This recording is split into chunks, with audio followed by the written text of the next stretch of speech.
Dengarkanlah kisah tentang kehancuran, tentang bagaimana kemegahan sebuah kerajaan diruntuhkan bukan oleh musuh dari luar, melainkan oleh bisikan beracun dari dalam. Ini adalah kisah tentang Medang, sebuah entitas yang nyaris mati, diselamatkan oleh seorang menantu, namun dikubur hidup-hidup oleh ambisi keluarga yang haus darah. Kekosongan, itulah kata yang paling tepat untuk menggambarkan istana Medang di Mamratipura. Setelah dihancurkan oleh pemberontakan brutal Rake Gurunwangi Dyah Saladu, tahta Medang menjadi panggung hantu. Ada banyak rumor, ada banyak dugaan. Sebagian sejarawan menyebut bahwa Rake Humalang Pu Guguh sempat mencoba mengisi ruang sunyi itu. Namun, prasasti berbicara lebih keras. Pu Guguh hanyalah seorang haji, seorang raja bawahan yang gelisah, bukan penguasa tertinggi Medang. Dari kekacauan inilah muncul sosok yang dijanjikan menjadi penyelamat, Rake Watukura Dyah Balitung. Menariknya, ia adalah menantu dari Pu Guguh.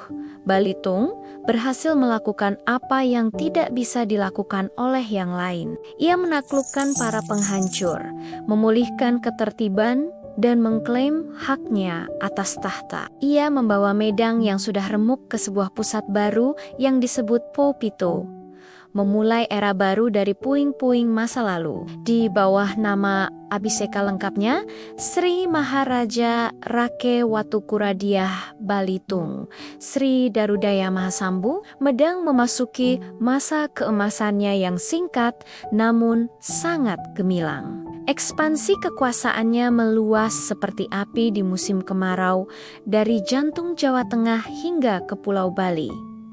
Ia membangun, ia menyejahterakan rakyatnya. Ia bahkan menciptakan jabatan baru yang sangat penting, Rakian Kanuruhan, dan memberikan kepercayaan tertinggi kepada Rakian Mahapati Hino. Sebuah posisi yang kelak akan menjadi belati tajam yang ditancapkan ke punggungnya sendiri. Jabatan Mahapati Hino itu dipercayakan kepada Empu Daksa, sebuah keputusan yang penuh ironi, yang kelak akan merenggut nyawanya dan mengubah alur sejarah Medang selamanya. Balitung, dengan mungkin sedikit naifnya, melihat semua ini sebagai sebuah kemajuan. Ia memerintahkan pembangunan Paparahuan, sebuah kompleks penyeberangan yang megah di tepi Bengawan Solo, sebuah proyek infrastruktur besar pada masanya. Ia membebaskan pajak desa-desa di sekitarnya sebagai bentuk penghargaan. Ia bahkan menghadiahi para panglima perangnya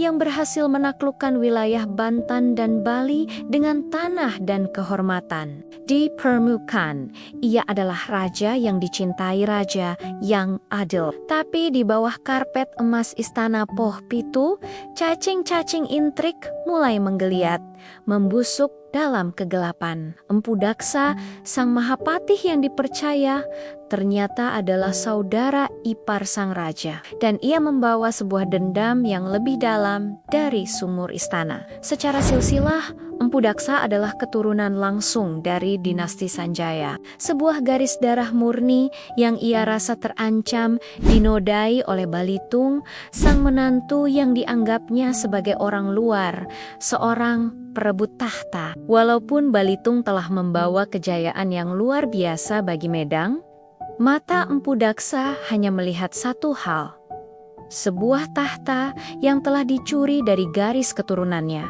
Ia merasa berhak, ia merasa memiliki takhta itu secara genetik, secara tokdet. Ia percaya bahwa Balitung hanyalah seorang pengelak dalam sejarah agung keluarganya. Maka, konspirasi pun dijalin dalam keheningan lorong-lorong istana yang megah. Bayangan-bayangan bergerak di malam hari. Bisikan-bisikan beracun memenuhi telinga para patih dan pejabat lain yang haus kekuasaan dan mudah dipengaruhi. Tidak ada catatan pasti mengenai detail mengerikan malam itu. Sejarah hanya mencatat hasilnya. Prasasti Taji Gunung mencatat dengan darah. bahwa pada tahun 910 Masehi, makar yang dipimpin oleh Empu Daksa berhasil. Kekuasaan Dyah Balitung yang gemilang dipadamkan secara brutal, bukan oleh pedang musuh dari kerajaan seberang, tapi oleh pengkhianatan dari orang yang tidur di bawah atap yang sama, makan dari meja yang sama.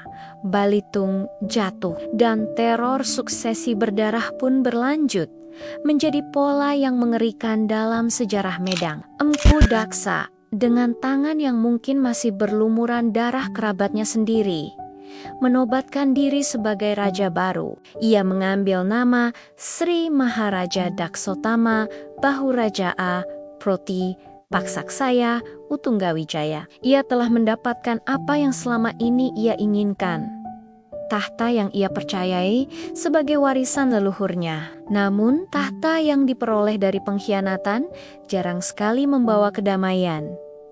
Pemerintahan Empu Daksa pun tidak abadi. Kutukan kekuasaan itu terus berlanjut. Setelah kematiannya, tahta itu berpindah lagi. Kali ini kepada menantunya sendiri, Dayatulodong, mengulangi siklus yang sama persis. Inilah siklus yang membusuk dalam sejarah Medang kuno. Sebuah perjuangan berdarah tanpa akhir demi hak waris, di mana setiap kemajuan selalu diikuti oleh pembunuhan politik, dan setiap tahta adalah janji akan sebuah akhir yang mengerikan. Kisah Balitung dan Daksa adalah pengingat abadi bahwa musuh terbesar seringkali bukanlah mereka yang berada di luar tembok istana, tapi mereka yang duduk paling dekat dengan kita. Terima kasih sudah menyimak kisah tragis ini. Jangan lupa untuk subscribe agar tidak ketinggalan cerita-cerita kelam lainnya dari sejarah Nusantara. Sampai